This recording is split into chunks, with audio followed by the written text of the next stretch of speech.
Fíjate, comenzó con el decreto de Obama considerando una amenaza a Venezuela. Comenzó. Y allí comenzó también un proceso de elecciones en nuestra región donde Estados Unidos fue ganando plazas de países importantes.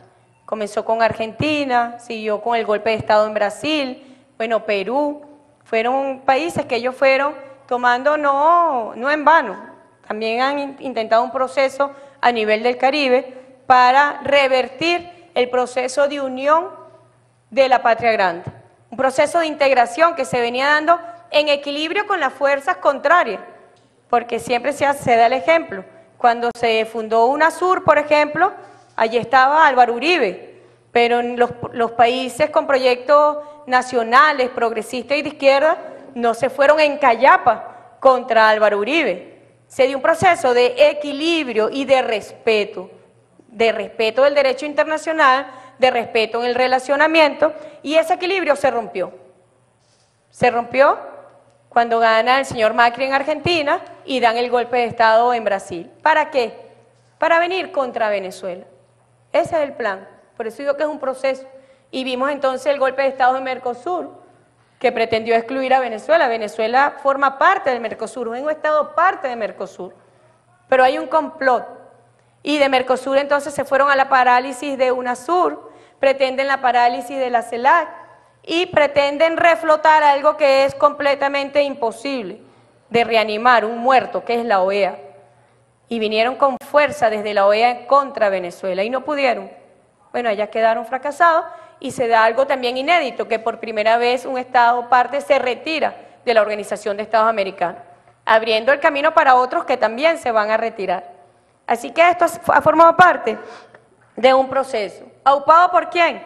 Por el grupo de chat de WhatsApp de la MUD, que inmediatamente, no contando con el apoyo interno de la población venezolana, activan a su grupo de amigos del Club de Amigos a nivel de la región para la intervención de Venezuela. Si van a venir medidas de otros países, nosotros sabemos que la gira del vicepresidente estadounidense por 5 países suma a estos 5 países en este club de sanciones. Ya Panamá comenzó con unas sanciones, por ejemplo, un tipo de visado a los venezolanos. Le fue muy mal al presidente panameño en esta acción. Tuvo el rechazo unánime del pueblo venezolano, incluso del pueblo opositor. Le fue muy mal, creo que calculó muy mal, por lo visto. Bueno, y así sabemos que hay otros gobiernos comprometidos ya con los Estados Unidos para incorporarse al tipo de sanciones, como ya lo han hecho, han reconocido. Si sancionan a un funcionario, inmediatamente salen los súbditos del imperio a decir, aquí también se aplica el derecho imperial y estos funcionarios son sancionados. Y es vergonzoso el papel que han jugado realmente, porque ellos han servido a Venezuela para ganarse la complacencia del jefe del imperio. Y ahí está lo que le hicieron a Argentina, imposición de más aranceles al biodiesel, por ejemplo, perjudicando al pueblo argentino. Ahí está la obsesión que hay con el muro de México y que México tiene que pagar su muro.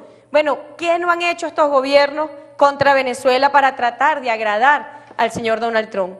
De todo, se han rebajado de la forma más bárbara y han cometido los peores errores históricos contra la unión y la integración de la América Latina y el Caribe.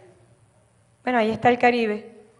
Países de poblaciones muy pequeñas, pero de una grandeza moral, espiritual y de dignidad, yo diría que no tiene límite. Un ejemplo de cómo se puede actuar con dignidad, que es lo más importante que tienen los pueblos, la dignidad como pueblo, como pertenencia a una patria. Y todos los que se han arrastrado, bueno, ahí está, le están dando garrotazos igual van a tener que pagar el muro, humillando a su pueblo, humillando a los pueblos de América Latina y del Caribe. Igual le pecharon los aranceles a Argentina, a pesar de que Argentina, el gobierno, fue líder para la exclusión de Venezuela de Mercosur. Es una cosa tan irracional y suicida por parte de estos gobiernos que procuran tener el visto bueno de su amo imperial, que han incluso socavado sus únicas posibilidades de reflotamiento económico a través de la integración de nuestra región. ¿Cómo podrán responder ellos en un juicio histórico ante sus pueblos? ¿Qué le van a decir? Que prefirieron optar por los intereses de sus amos y sus dueños imperiales antes de hacer prevaler los intereses de sus pueblos. Eso es una vergüenza, un error histórico. Lo que han hecho con Venezuela y contra sus propios pueblos es un error histórico. Y les está demostrando el jefe del imperio que no importa cuán profunda sea su genuflexión, igual van a ir contra ellos. Entonces eso debe llamarlos como que a la reflexión, a decir, oye, quizás no es tan erróneo la unidad, quizás no es tan erróneo que profundicemos en nuestras propias potencialidades y podamos sumar nuestras capacidades potenciales, productivas como pueblo, en lugar de estar sumisos a intereses antinacionales. Gracias. Continúa Erika Ortega Sanoja por RT. Buenas tardes, Presidenta. El presidente Nicolás Maduro en el pasado mes o el pasado viernes dijo que la decisión del gobierno de Estados Unidos de poner en riesgo la repatriación de dividendos e incluso el envío de combustible desde Venezuela a Estados Unidos podría conllevar a que nuestra nación tuviera la necesidad de ofertar nuestro crudo en otros mercados. ¿Qué rol fundamental puede jugar allí la Asamblea Nacional Constituyente, tomando en cuenta que la Asamblea Nacional en estos momentos sigue declarada en desacato por el Tribunal Supremo de Justicia? ¿Cuál va a ser el rol de la ANC en ese supuesto? En segundo, quería saber si la Asamblea Nacional Constituyente tiene previsto reunirse tal vez con estos tenedores de bonos y también con empresas de Estados Unidos a las que se les está prohibiendo de alguna manera hacer intercambio comercial con Venezuela. Y por último, una posición suya sobre las declaraciones de los portavoces tanto rusos como chinos que hoy se han de alguna manera expresado sobre la situación venezolana. Gracias. Gracias, Erika. Disculpa, Marco, olvidé tu última pregunta, te la respondo rápidamente. Sobre si la ANC tomará medidas, ya nosotros hemos abierto una investigación, hay una línea de investigación en la Comisión para la Verdad que tiene que ver cómo se atenta contra el orden socioeconómico venezolano. Ya esa investigación se abrió, el diputado Julio Borges forma parte y es sujeto de esa investigación porque activamente suscribió comunicaciones pidiendo bloqueo financiero contra Venezuela, rechazando inversiones internacionales contra el país, y así como el diputado Julio Borges, otros personeros opositores que abiertamente desde el ámbito académico, desde el ámbito financiero, pidieron el bloqueo financiero contra Venezuela desde Venezuela y desde el exterior. Son medidas que ya están en curso, son investigaciones que están en curso y obviamente si hará falta apoyarnos o no en poderes constituidos, bueno, sí, forma parte del relacionamiento y la convivencia armoniosa entre los poderes constituidos y el poder constituyente. Sobre la pregunta que hizo Erika sobre los dividendos de Citgo, obviamente nosotros vamos a apoyar, por eso lo dije, cualquier requerimiento a través de los actos constituyentes que hagan falta para restar peso a estas groseras medidas, la Asamblea Nacional Constituyente no va a dudar en ejecutarla. Y nosotros estaremos pendientes sobre la reunión con los tenedores de bonos y empresas que también han sido afectadas, empresas estadounidenses. Igual pasó cuando la guerra de los precios. Fue una posición suicida por parte de los Estados Unidos, por parte del gobierno del presidente Obama, porque más de 15.000 empresas de esquisto quebraron. Cuando lanzó la guerra de los precios, bajando el petróleo a 20, 18 dólares por barril, afectó la industria de los pequeños productores de esquisto en el estado de Texas principalmente, y 15.000 empresas se fueron a la quiebra. Así que igual, con este tipo de acción, lo cual revela la obsesión desaforada de la parte imperial, bueno, igual están afectando a empresas estadounidenses y a inversionistas importantes de ese país. Sobre los portavoces rusos y chinos, nosotros les agradecemos, porque está basado en el respeto absoluto al derecho internacional. Hoy vimos a la portavoz Arajova de Rusia rechazando este tipo de imposición de sanciones cínicas. Rusia lo sabe muy bien por experiencia, porque ha sido víctima también de sanciones imperiales, y el portavoz chino que nuevamente reclama que seamos los venezolanos quienes, basado en el principio de no interferencia en los asuntos internos, resolvamos nuestra coyuntura sin ningún tipo de interferencia foránea. Gracias, Erika. Continuamos con Lucía Newman por Al Jazeera.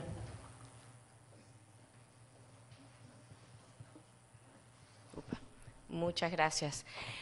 Quisiera preguntarle sobre el borrador de la ley contra el odio y la intolerancia, la cual contempla penas de hasta 10 años por quienes atentan contra la convivencia nacional y promueven la violencia.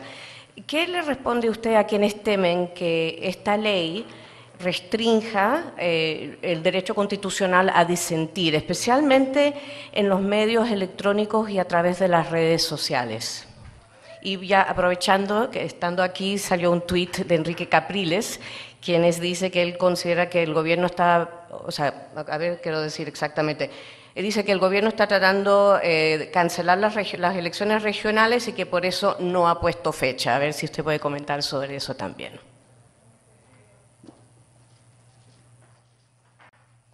Gracias, Lucía. Voy a empezar por tu última pregunta, que es muy divertida, porque la oposición venezolana siempre busca evadir el evento electoral para irse nuevamente por la calle de la violencia, de lo antidemocrático. En Venezuela habrá elecciones y yo quiero recordar que habrá elecciones en octubre porque una de las decisiones tomadas por la Asamblea Nacional Constituyente fue justamente decretar elecciones en el mes de octubre. Habrá elecciones en octubre. Ahora bien, le corresponde al Poder Electoral definir el día de la elección, pero en Venezuela habrá elecciones a gobernadores y gobernadoras en el mes de octubre. ¿Gracias a quién? A la Asamblea Nacional Constituyente. Quien tendría que decir si va a participar o no en estas elecciones es la oposición venezolana, a quienes cada día le veo menos ánimo para participar, como siempre, en un evento electoral donde tienen que medirse frente a la voluntad del pueblo de Venezuela, con todas sus incapacidades, con todos sus llamados a una intervención militar. Si ellos piden la intervención militar de Venezuela, ¿cómo va a quedar el evento electoral? Creo que quienes no quieren elecciones son ellos. No asistieron al evento electoral del 30 de julio y salieron maxi derrotados, aislados. Bueno, veremos qué pasa. En octubre va a haber elecciones en Venezuela. Va a haber elecciones. Sobre el borrador de la ley contra el odio, Lucía, bueno, tú estuviste ayer en la asamblea que se realizó en Caracas. Una ley muy importante, fíjate, a nivel legislativo, el odio, la intolerancia, es un agravante en la comisión de un delito. O sea, tiende a agravar la pena, a recrudecer la pena, porque es tan grave la motivación espiritual que llevó a la persona a cometer un delito que la sociedad busca, a través de la imposición del control de sanciones fuertes, busca prevenir que este tipo de delitos vuelva a cometerse. Así que las sanciones en cuanto a su intensidad está ahorita en estudio y en un gran debate nacional también. Nosotros debemos entender que debe respetarse la progresividad que está contemplada en la Constitución de la República Bolivariana de Venezuela. Esa progresividad forma parte también de alguna manera el marco en el cual esas sanciones se van a desarrollar, pero que sin duda lo que está contemplado en el Código Penal venezolano no es suficiente para castigar este tipo de delitos y este tipo de crimen. Y por eso va a ser parte y va a ser objeto de regulación en la Asamblea Nacional Constituyente. Sobre la emisión y promoción de mensajes de odio, que llamen al odio directamente, son parámetros también y estándares internacionales. Hay más de 20 instrumentos internacionales que regulan la discriminación, que regulan la intolerancia, que regulan el odio y que sirve de marco para evitar que desde los medios de comunicación, en sus distintas expresiones, en este caso también en las redes sociales, se evite que se proliferen mensajes llamando al odio, llamando a la intolerancia, llamando a la guerra. Así que nosotros sí vamos a regular a las empresas proveedoras de estas mensajerías de redes sociales, vamos a regular y a controlar, porque Venezuela en los últimos años ha sido víctima de laboratorios de guerra psicológica que a través de los mensajes en las redes sociales han procurado la confrontación fratricida entre venezolanos y venezolanos. Nosotros no vamos a permitir que en Venezuela se repita Ruanda, donde más de 800.000 personas perdieron la vida por emisión de mensajes de odio a través de una radio local. Así que esta es una ley muy importante y está en un gran debate nacional. todos los venezolanos y todas las venezolanas podrán exprimirse, podrán demostrar su posición sobre este tema. Pero estoy segura, Lucía, incluso esa misma oposición, cuando trata de alejarse de mensajes de odio, es víctima también del linchamiento a través de las redes sociales. Así que esa ley va a servir a ellos que también promovieron los mensajes de odio y de intolerancia en Venezuela. Es una ley para todos los venezolanos y para todas las venezolanas. Nosotros no podemos permitir que estadísticas o encuestas que cuentan que un 18% de la población venezolana está de acuerdo con expresiones de fascismo, de discriminación, de intolerancia y de odio se impongan en un país. Es una cifra muy alta y nosotros tenemos que detener esa oleada. Un constituyente decía, comenzaron caceroleando en un restaurante a un chavista y terminaron quemando vivos a los chavistas. Esa progresión debe detenerse porque ya hemos llegado a las expresiones más bárbaras de un ser humano contra otra persona. Así que es una ley de gran relevancia y que ya ha salido a un gran debate público. Una cosa es el disentimiento y se puede disentir con respeto. Tú puedes expresarte ampliamente, pero eso tiene un límite. Y el límite es, nuevamente, el respeto hacia la otra persona. No puede ser sujeto de odio ni de intolerancia, como hemos visto que ha pasado contra altos funcionarios del gobierno. Una rectora del CNE recientemente que fue atacada, no pueden ir a ningún lado porque son atacados. Esas no son formas de disentir, son formas de atacar a otra persona, de irrespetar a otra persona y de violentar el derecho de otra persona. Así que esta ley está en un gran debate nacional y va a contribuir muchísimo justamente a sanar esas expresiones de fascismo que hemos visto en Venezuela. Y ya el fascismo fue derrotado por la humanidad hace más de 70 años, pero en el mundo hoy hay expresiones neofascistas. Y nosotros no podemos permitir que Venezuela sea un territorio donde se expanda el fascismo. Así que esta ley llegó en un momento adecuado, llegó con el poder constituyente originario y llegó a regular y a controlar este tipo de situaciones. Gracias, Lucía.